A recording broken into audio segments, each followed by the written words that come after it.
This is Dabu7. We now have the U.S. Department of Homeland Security releasing a brand new report warning about a potential EMP attack against the United States. And this is something that I've warned about for years and years. It is the number one thing that I've brought up in terms of having a plan and being able to survive it, because I feel if you can survive throughout this event, then your odds are good for many others. Obviously, if you live on the coastline, have a tsunami plan. If you live in earthquake territory, have an earthquake plan.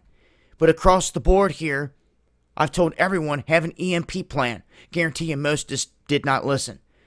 Just like with other stuff. We can sit out here and we can warn and warn and warn. Goes in one ear and out the other. People are off to the next video.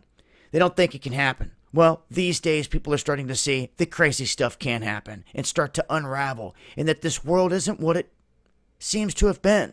The fangs are now showing from this beast here globally. People see it and they feel it. They see this stuff being pushed globally. It's not just in one country, so they know something's up.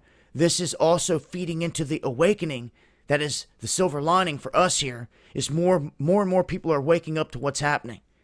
The problem is, if you leave everybody in the dark, there's going to be no communications.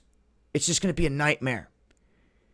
It's a nightmare scenario, and we've always known this. So for them to mention this right before election time, it's something to keep an eye on. I'm going to break this down further on the live stream. I can't stress enough to join me on D Live.